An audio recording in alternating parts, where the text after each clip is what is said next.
Hello and welcome.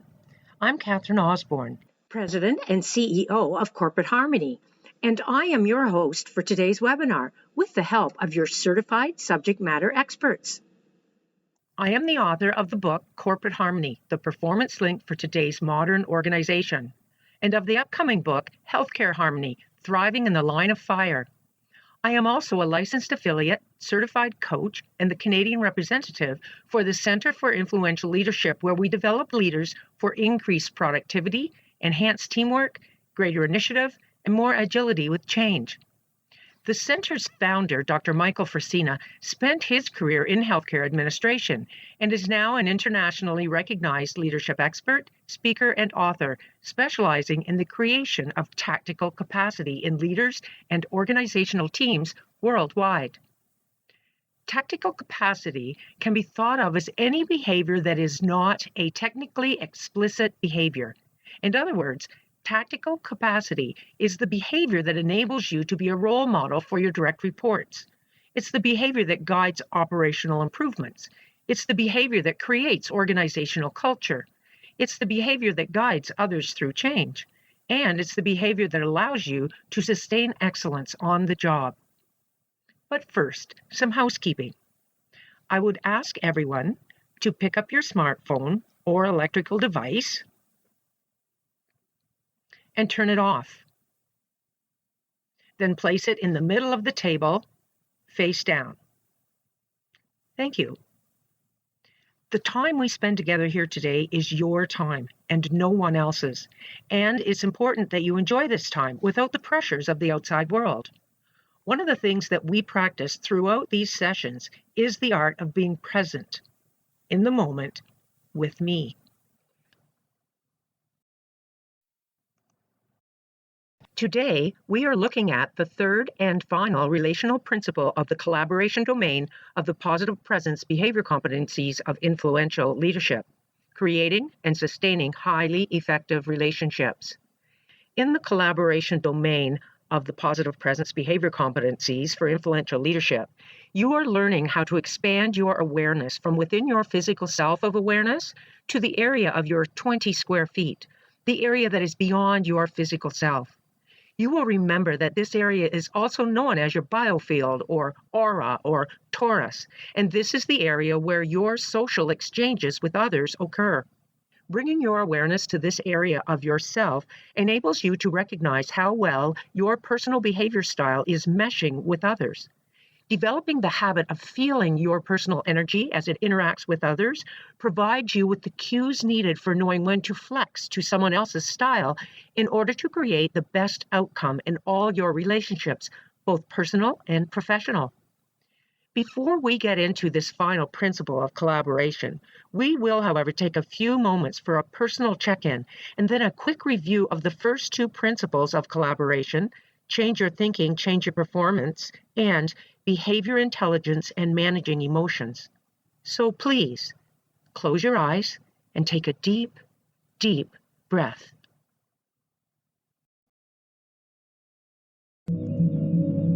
It is now time for a personal check-in. This means that it's a time to be mindful, a time to pause and ask yourself questions.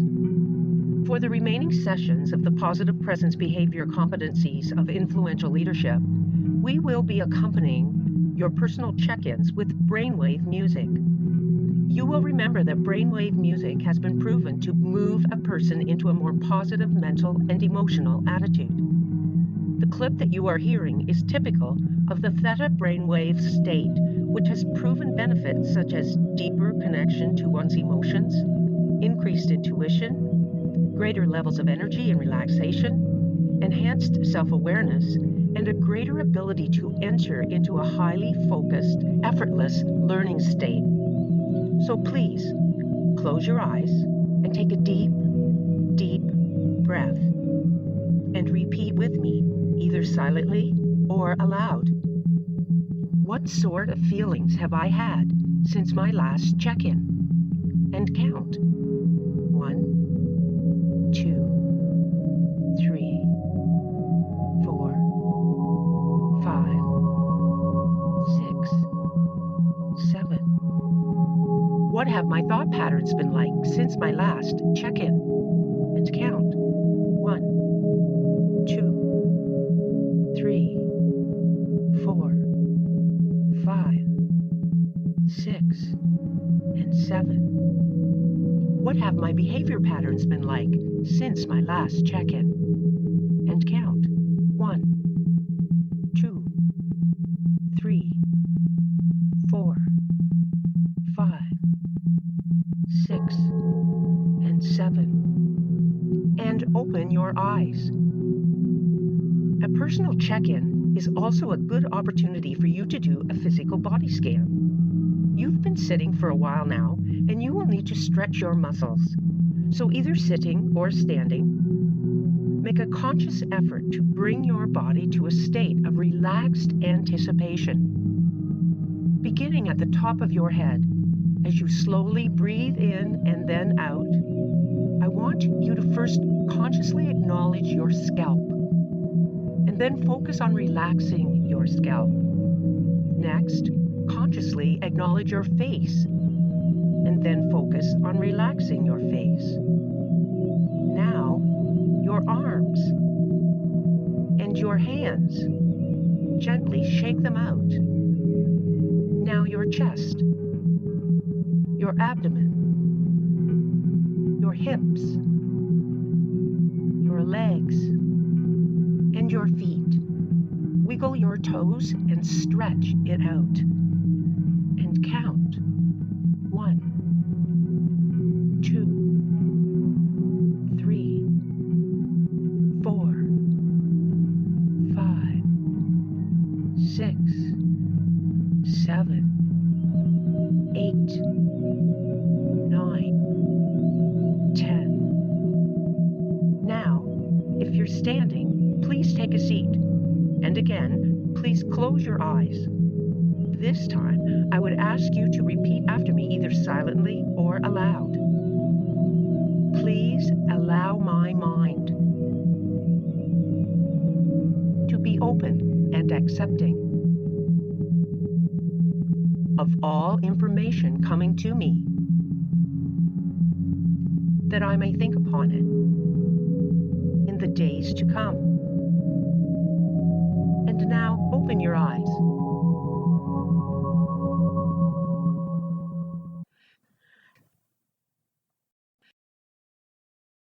The stress of today's work environment is not going away.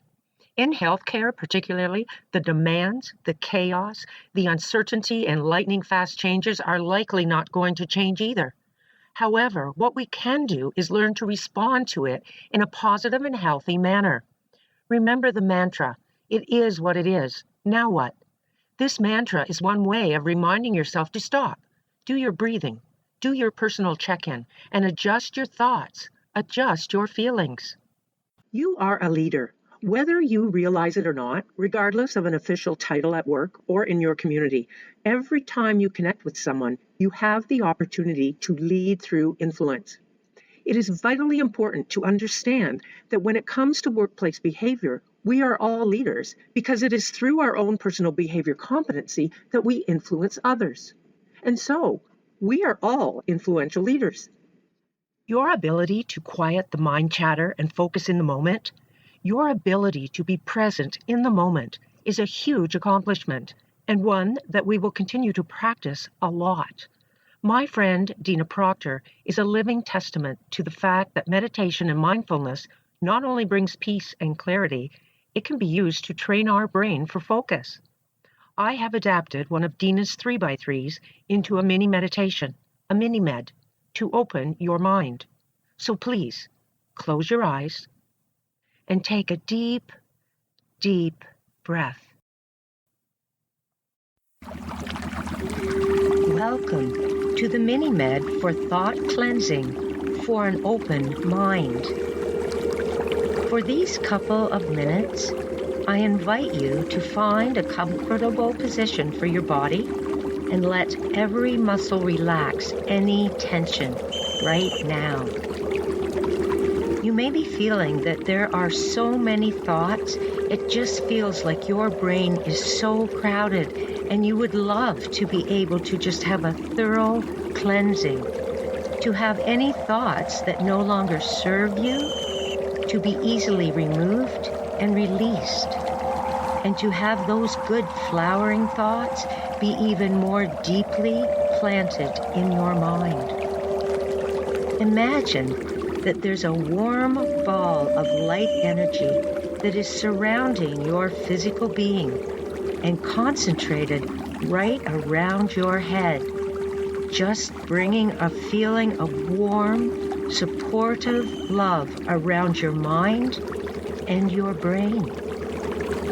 This warm light and this ball of energy is easily able to infiltrate right into your brain, right into every aspect of your mind.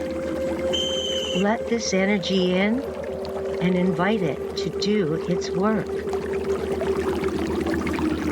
Let it encompass every brain cell, every dimension of your mind, and weed out, easily releasing any thoughts that no longer serve you, and rewire any thinking that needs to be rewired right now. If there's something specific that's been bothering you, invite the warm, healing light to handle that situation, to come in and sort out the useful thoughts, and easily release any thoughts that are blocking your solution and your movement forward. Just really staying still and letting this light energy do all the work. It's cleaning and purifying your thoughts and rewiring the way that your thoughts are stored in your brain. Let yourself just settle and breathe deeply as this light does its work, maintaining that deep stillness and peaceful trust that this light energy is doing great positive work for you right now. And now, let your body take one last deep breath in, knowing that the thoughts remaining are those that serve you best and are grounded and present in solution and love, moving you forward.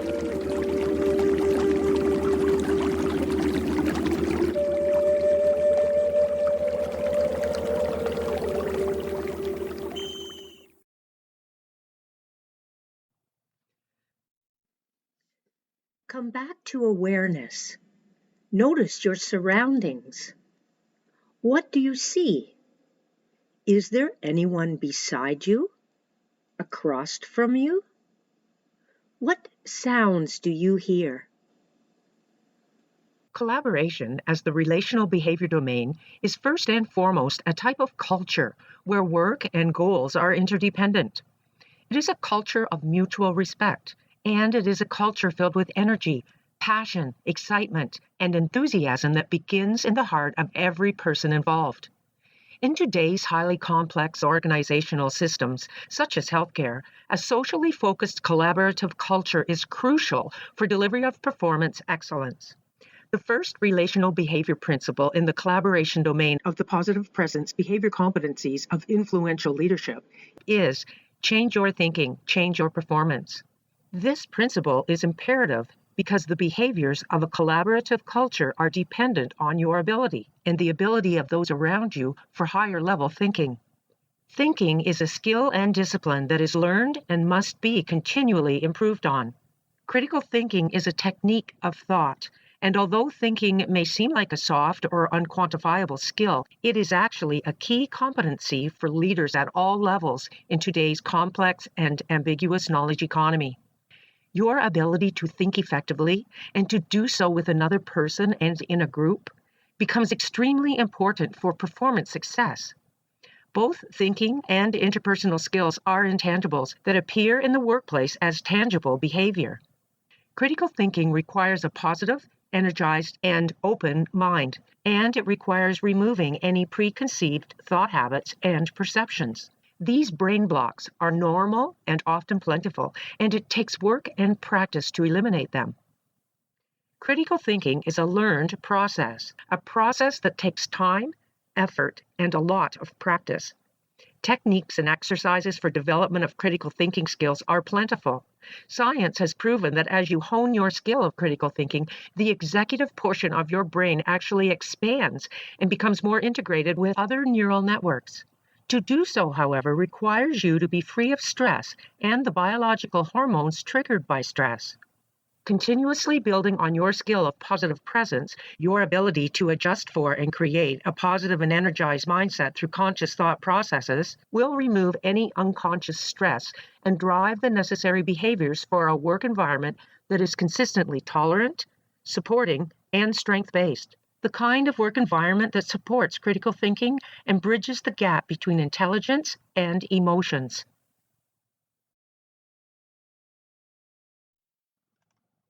The second relational behavior principle that we looked at in the collaboration domain of the behavior competencies was behavior intelligence and managing emotions. The single most important choice you make on a day-to-day basis is your choice of attitude. If your attitude is established with the skill of positive presence, there is no barrier too high, no challenge too great, and no circumstance too difficult to prevent you from becoming an influential leader. But if your attitude is not a positive presence, even the smallest obstacle can defeat you. An impulse of mismanaged emotion can ruin a moment or a situation. A habit of mismanaged emotion can ruin a relationship or an entire work team. Your words, your attitudes, and your behavior have significant impact on the emotional state of your followers. You have incredible and in many instances unrealized control over the emotional condition of your followers. When you consider the extent of your biofield, and the more positive you are, the greater your extent, your followers have access to and are energized by your energy field. If your energy field is negative, it will negatively affect the emotional state of your followers and can severely impact peak performance and create a disengaged and dissatisfied group. To the degree a leader mismanages the power of their emotions by consistently engaging in negative emotional responses can lead to physical and mental health issues of employees and even contribute to the increased cost of health benefits and workers' compensation claims. We all have to deal with negative emotions at work sometimes, and learning how to cope with these feelings is now more important than ever. The key is to know what causes your negative emotions. When those emotions begin to appear, it's imperative to have the tools and techniques at hand in order to stay in balance and focused on performance. The longer you wait to confront negative emotions, the harder it will be to pull yourself away from the negative thinking. Unique to each of us is what researchers call a social behavior style.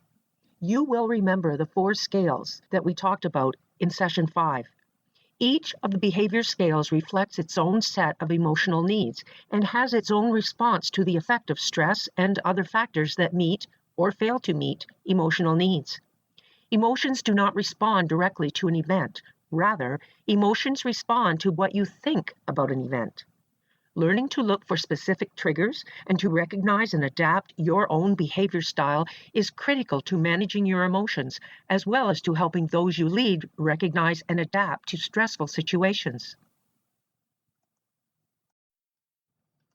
The third and final relational behavior principle in the collaboration domain of the positive presence behavior competencies of influential leadership is creating and sustaining highly effective relationships. The foundation for a strong relationship begins with the foundation that you build for your own, the purposes and principles on which you have built your life. This is what you bring to every one of your relationships. Leadership, influential leadership, is about relationships with people and about creating an environment of collaboration, the coming together of 2 or more parties to realize a common goal.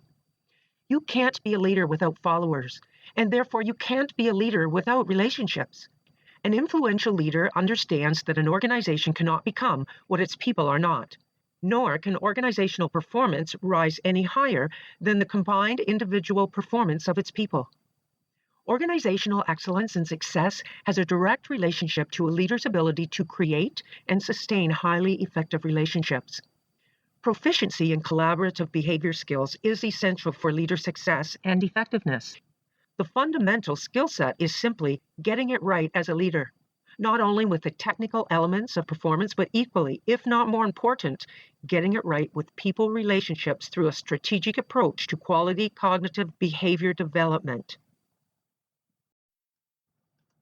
For many organizations, acquiring proficiency in collaborative behavior skills means a transformation of the organizational social mindset. It means transforming the work environment to one that is energizing to work in, one that promotes physical, emotional, and social well-being. Social focus within an organization is an absolute must in today's global, knowledge-based economy. In fact, in many organizations, it means a completely new mindset, unlike anything of the past. At the heart of a socially focused organization is the ability to form positive, energized relationships that are built to survive today's chaos, ambiguity, and complexity. Relationships built with the skill of positive presence. The research coming from the neurosciences indicates that you are in a constant state of energy flow, positive and negative, and that only positive human energy has the ability to attract, mesh, and combine with other positive human energy. Positive emotional energy is necessary not only for sustaining strong work groups, but it moves you and others around you to an energized state that promotes higher level thinking and therefore a greater capacity for achieving peak performance, for building and maintaining good relationships, and for experiencing good health. It is your ability to create and sustain a positive, energized mindset in spite of all circumstances that will lead you to creating and sustaining highly effective relationships in today's knowledge-based work environment. Poet Maddie Stepanek said, "Unity is strength. When there is teamwork and collaboration, wonderful things can be achieved." Organizations that are entrenched in the dated command and control leadership and the "I don't need you" mentality struggle to compete against organizations that embrace a culture of collaboration in which employees are engaged, the work and goals are interdependent, and the leaders are self-aware but others-focused and connected. Collaboration enriches the work lives of all the people, leaders, physicians, nurses, technicians, other caregivers, and support staff associated with the organization. The reason is that collaboration emphasizes that everyone, no matter the position on the organizational chart, has something to contribute to the goals of the enterprise. After all, when someone asks you to get involved or to help, you feel needed, valued, and an integral part of a larger system. People who feel this way find their work meaningful, and as a result, they willingly contribute their time, talent, and energy and are motivated to perform at high levels. At the very least, these people become advocates or supporters of the initiative. In this way, collaboration engages employees and encourages them to mind and/or improve their behavior. Collaboration is about bringing people together in mutual, beneficial, meaningful purpose, and is the essence of an integrated team, formally defined as a multidisciplinary group of people who are collectively responsible for delivering a defined product, process, or service.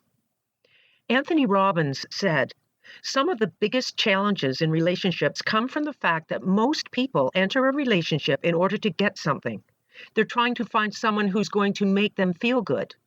In reality, the only way a relationship will last is if you see your relationship as a place that you go to give and not a place that you go to take." Creating and sustaining an integrated team requires you to provide guidance and needed resources and then stay out of the way. Micromanagement can have no place in an integrated team, and tactical behavior competency is a must. A sound foundation in behavior skills enhances the team members' financial, operational, and human resource knowledge and abilities. If members cannot get through to other people, their technical expertise will not do much to advance the goals of the team. It is worth repeating. Technical skills rise no higher than the individual behavior skills. It's true, in virtually every organization, there is one person whom everyone regards as detrimental to the mission, vision, values, and strategies of the enterprise. This is a person who comes to work every day, intent on making the lives of everyone else a nightmare. This is a person whom others would like to fire if they had the authority to do so. No organization needs a team member like this, but this person is often adept at going unnoticed at the very least, or more often than not, being a shining star to those with power and authority. The organization cannot become what its people are not. That is, if employees are mediocre, the organization is equally mediocre. If an employee is toxic in behavior, the organization will have a toxic behavior as well. None of this benefits the effort to create and sustain highly effective relationships and peak performing organizational teams. As an influential leader, it's important to know what to look for and how to deal with it for the greatest good of your organization, your team, and for you. Ultimately, creating and sustaining a highly functional integrated team requires developing strong interpersonal relationships. Remember that we never get the relationships we wish for, but we do get the relationships we work for. And working for effective relationships and teams involves doing the following: asking more than telling, expressing thanks and appreciation in both formal and informal ways, including the group in brainstorming and problem-solving processes, being approachable, rewarding cooperative and interdependent behavior, not rock star performance, hiring people who value and understand shared responsibility and accountability, and staying committed to collaboration, not competition and conflict. Emotions are a powerful force in your life. Remember, the single most important choice you make on a day-to-day basis is your choice of attitude. If your attitude is right, there is no barrier too high, no challenge too great, and no circumstance too difficult to prevent you from achieving your personal best. Positive presence behavior competency is necessary to live and work effectively with other people. You have to give up blaming. Wayne Dyer, co-author of How to Get What You Really, Really, Really, Really Want, said, "All blame is a waste of time. No matter how much fault you find with another, and regardless of how much you blame him, it will not change you. As you move into a mindset of responsibility and ownership of self, that's where the buck stops. When you reach this point, this is when you move out of the safety cocoon of being a victim. This is when you move out of the safety cocoon of playing the blame game. And all of a sudden, it's not about them, it's all about you. It's about what's inside you and how you use who you are in relation to your work, in relation to all those around you, and in relation to the rest of the world. You have the power of choice to live a life of meaning and purpose. Circumstances cannot make this distinction for you. So do not make a difficult situation worse by responding poorly. Be prepared for it. Martin Luther King said it poignantly: "The ultimate measure of a man is not where he stands in moments of comfort and convenience, but where he stands at times of challenge and controversy." The research of Jim Rohn, Jack Canfield, and other thought experts reveals a distinguishing characteristic of consistently successful people. They all have the ability to maintain a positive and proactive attitude regardless of the challenge of significant life events. Turns out that highly effective people think differently than less effective people. Their thinking and operating mental models are typically deliberate, disciplined, intentional, focused, engaged, and thoughtful. A blame shift and excuse-making mental model is self-sabotaging and non-productive. Far too often, struggling organizations fall into the trap of accepting excuses for average or low-level performance, rather than taking initiative to solve the problems that are at the root of poor performance. These organizations sadly become very adept at finding ways to cope with problems rather than solving them. This excuse mentality has a way of screening out all evidence of responsibility, accountability, and initiative. We often fail to take responsibility because we are locked in to our excuses and locked out of why we are accountable. A proactive response is motivated to produce a positive and optimal outcome. A productive, success-oriented mindset is one that first and foremost takes responsibility and ownership of self. Relationships build teamwork, as said by Patrick Lencioni in his book, The 5 Dysfunctions of a Team. Not finance, not strategy, not technology. It is teamwork that remains the ultimate competitive advantage, both because it is so powerful and so rare. It's not just any teamwork. The teamwork that is so powerful and so rare is collaborative teamwork. At the very core of collaborative teamwork is the relationships that are built by the team members themselves. Relationships are an integral ingredient for collaboration. And when we fail to create highly effective relationships, it is impossible to create collaborations. Collaborative teamwork can be very elusive without an in-depth understanding of what they are now calling the soft sciences. At the highest level, collaboration requires these 3 elements or traits. First, effective communication. Second, a cooperative attitude. And third, integrated teams. All 3 traits are based on the principles of human factor psychology, which is the study of human behavior and thinking patterns and their influence on creating a better workplace, product, system, and so on. The task of forming and sustaining collaboration is informed by human factor psychology as much as it affects product design and manufacturing, for example. In other words, human factor psychology explains how people work, why people must work together, and how people relate to each other and their environment. The challenge for leaders and managers is to observe, identify, and adjust behavioral barriers so they can form highly effective relationships that in turn drive successful collaborations. Collaborations can be formed by any individuals or groups, but it cannot be sustained long enough to yield the desired results in the absence of highly effective relationships guided by a self-aware leader.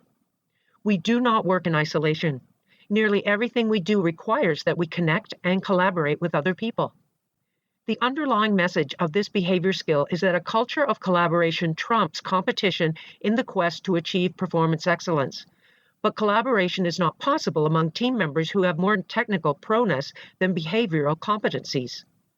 If you want to improve organizational outcomes, you must purposefully pay attention to the relationship dynamics within your team. It is relationships that build teamwork. We cannot achieve excellence in isolation from others. One is too small a number to achieve greatness.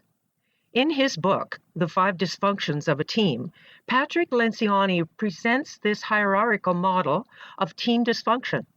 These dysfunctions can be mistakenly interpreted as 5 distinct issues that can be addressed in isolation of the others.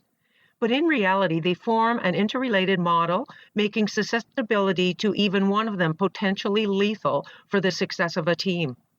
A cursory overview of each dysfunction and the model they comprise should make this clearer. First, the absence of trust. Second, the fear of conflict. Third, the lack of commitment. Fourth, avoidance of accountability. And fifth and finally, inattention to results. And so, like a chain with just one link broken, teamwork deteriorates if even a single dysfunction is allowed to flourish. Another way to understand this model is to take the opposite approach, a positive one, and imagine how members of truly cohesive teams behave. They trust one another. They engage in unfiltered conflict around ideas. They commit to decisions and plans of action. They hold one another accountable for delivering against those plans. They focus on the achievement of collective results. If this sounds simple, it's because it is simple, at least in theory. In practice, however, it is extremely difficult because it requires levels of discipline and persistence that few teams can muster. As difficult as it is, however, as you hone your skill of positive presence and the positive presence behavior competencies, the tools, techniques, and exercises will create the habits necessary to maintain that level of discipline and persistence. The reality remains that teamwork ultimately comes down to practicing a small set of principles over a long period of time. Success is not a matter of mastering subtle, sophisticated theory, but but rather of embracing common sense with uncommon levels of discipline and persistence. Ironically, teams succeed because they are exceedingly human. By acknowledging the imperfections of their humanity, members of functional teams overcome the natural tendencies that make trust, conflict, commitment, accountability, and a focus on results so elusive.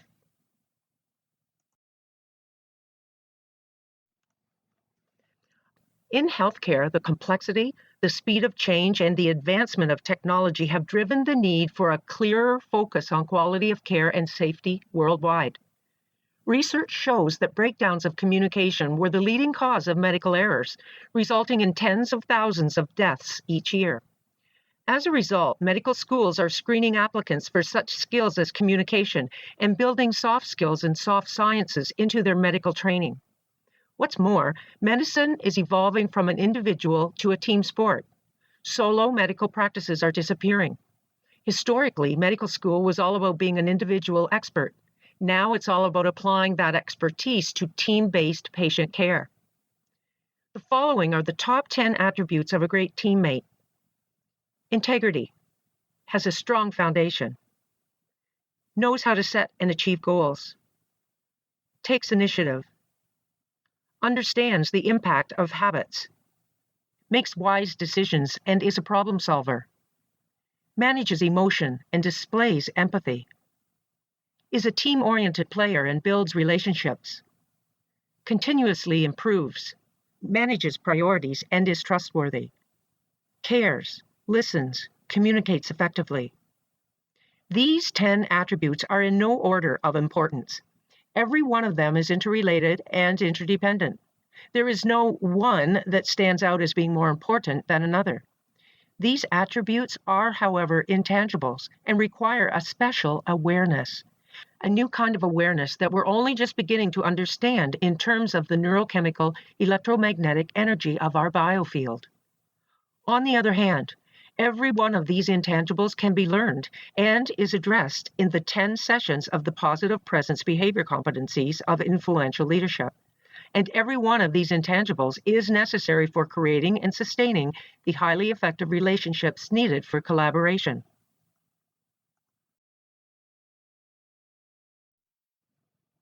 The relationship challenge, as rightly stated by Tim Kite, organizational expert and author of The R Factor, is set out on this slide.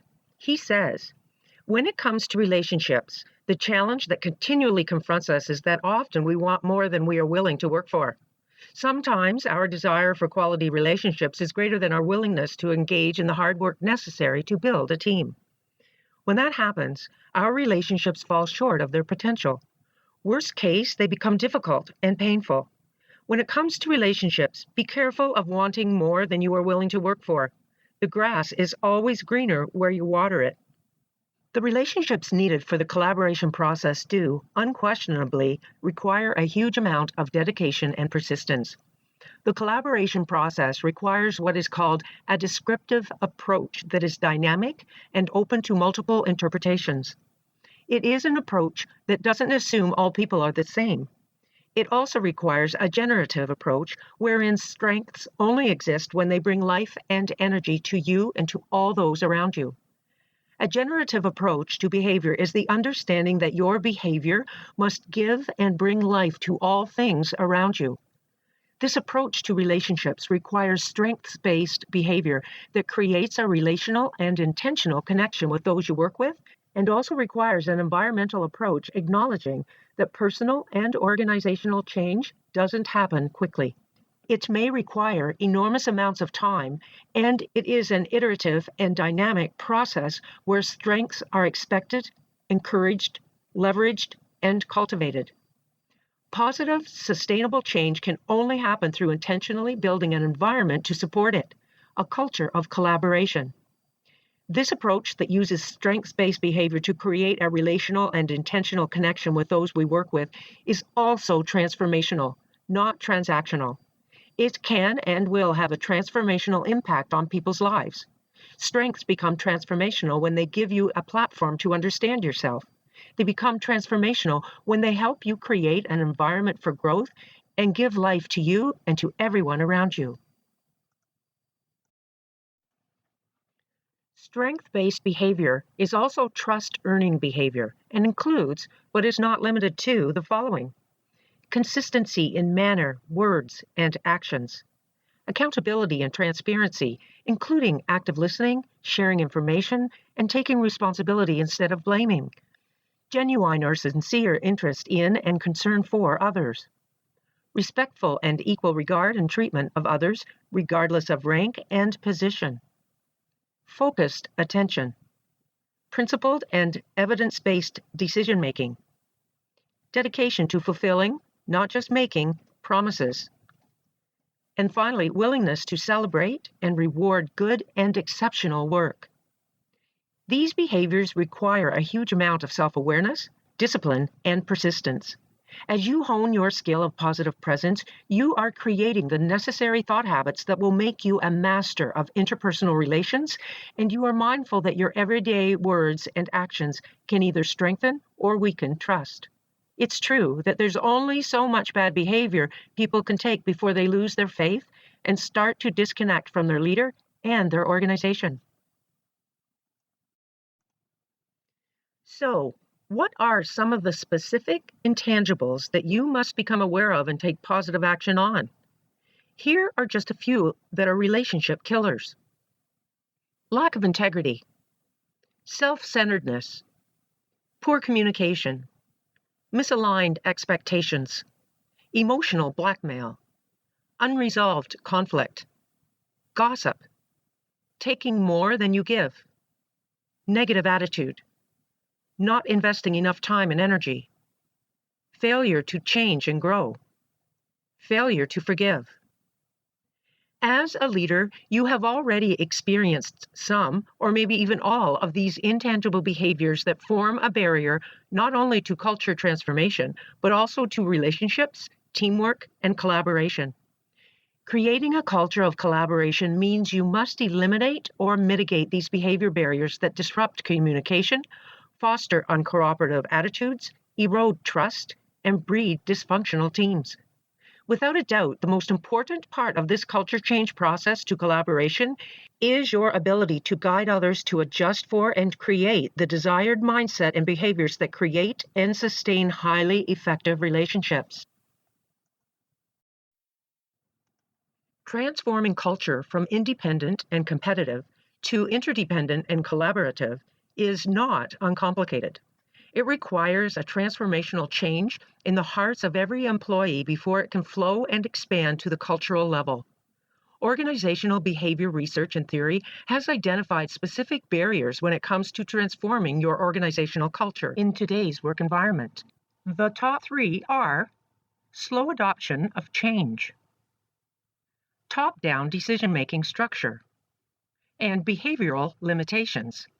First, slow adoption of change. The problem of exporting a culture of collaboration to the upper level of current operations is similar to the problem faced when introducing a best practice or a change of any system. The process is slow, and people, by our very nature, are resistant to change. Even when provided evidence-based data, we are slow adopters of any change initiative.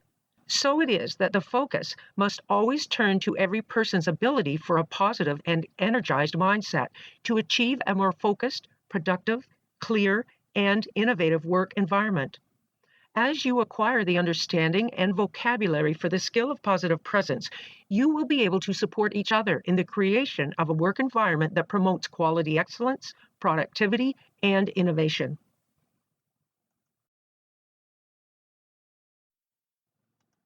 Top-down decision-making structure.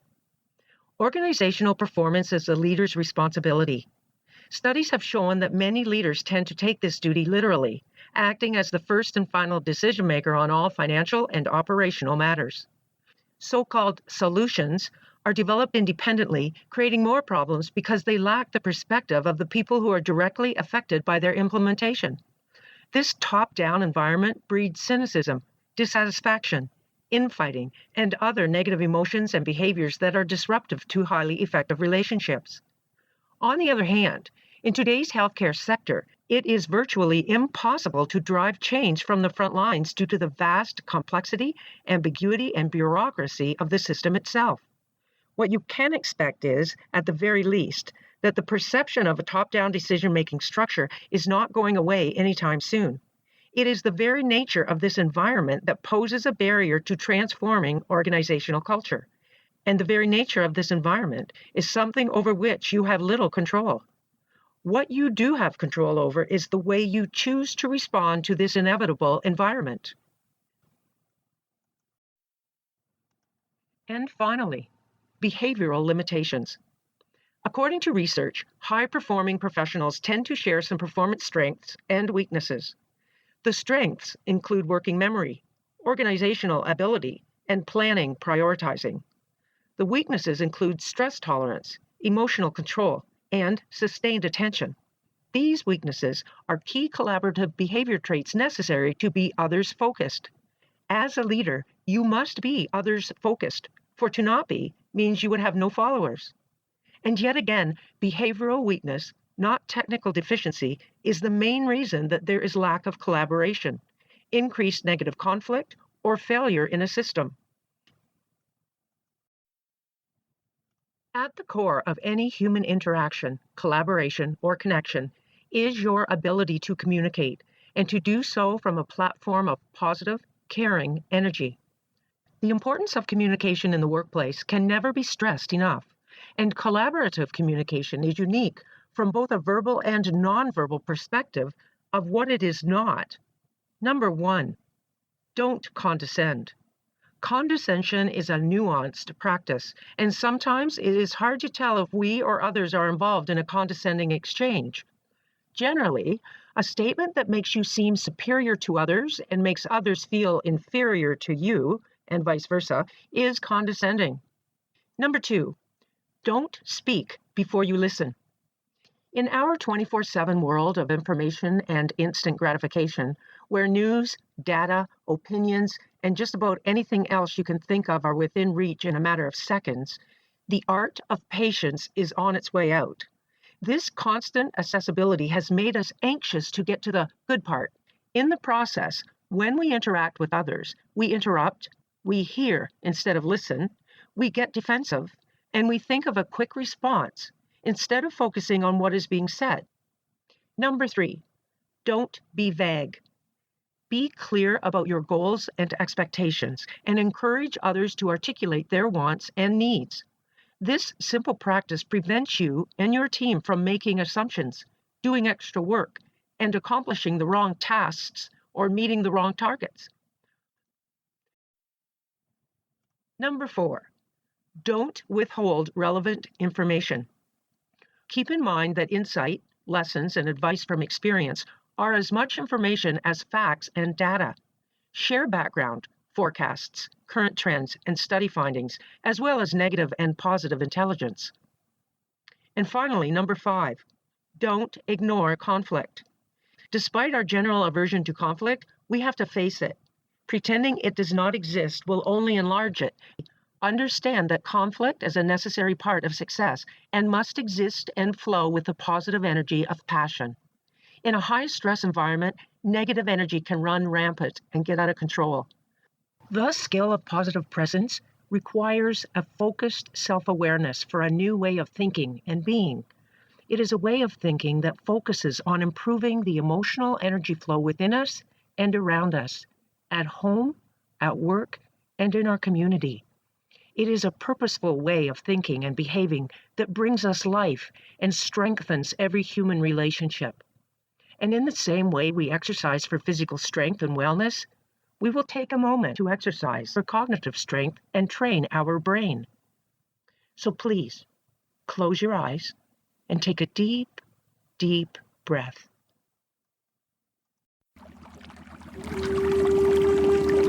Welcome to the Mini-Med for training your brain. For the next few minutes, I invite you to sit comfortably and find a place of calm, peaceful stillness within you, letting any thoughts and any tension melt completely out of your body.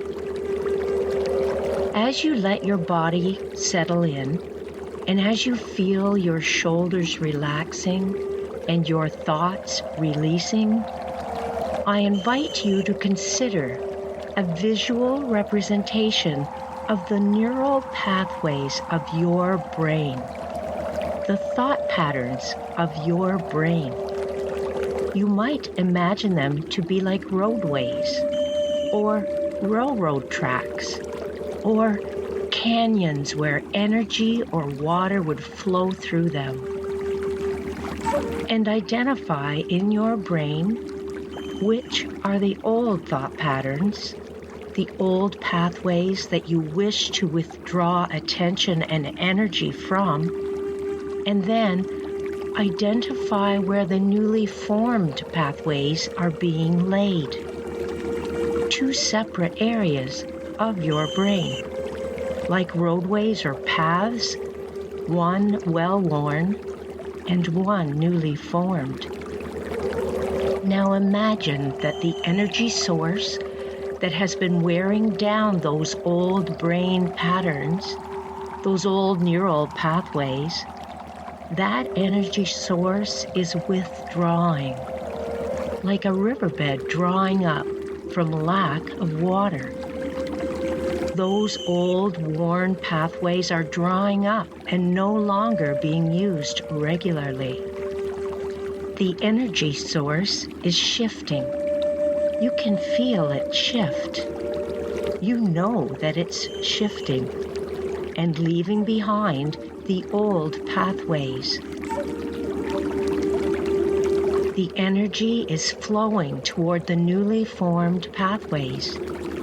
It's physically altering the way that you think and the way that your mind works.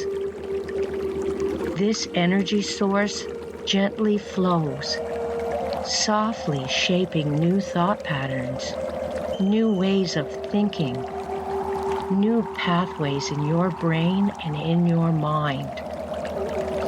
This energy source is deepening the new pathways so that they will become your most well-worn ways of thinking. So now, take one more moment and imagine this energy source deepening and solidifying new neural pathways in your brain, gently withdrawing attention where you no longer like it to flow, and easily and effortlessly maintaining and shaping your new thought patterns from here going forward.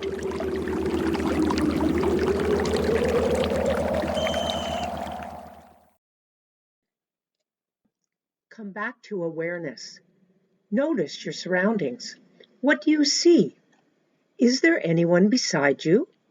What sounds do you hear? We are now going to take time for reflection. This reflection time is referred to as table time because this exercise is created to be shared with a discussion group of your peers. Feel free to gather around a table with your colleagues or head over to Corporate Harmony's virtual discussion group. This is also a time to stay focused on task. Be present in the moment, right here. You will see notes pages at the end of the manual section for personal use in gathering insights and questions as you move through the material. So take time to put pen to paper. There are never any wrong or bad answers. Seeing your words on paper allows your brain to open up to even greater possibilities. Putting your thoughts and feelings to words on paper opens your mind to your inner wisdom and greatness. Enjoy this time and share your insights with the discussion group. You will find this slide at the top of page 18 of Chapter 7 of your manual. Next session, we will continue with the third and final principle of the relational behavior domain of collaboration, creating and sustaining highly effective relationships, and how to create productive relationships. So, until then, live each moment of each day with harmony and purpose, and allow your grandest dreams to come true.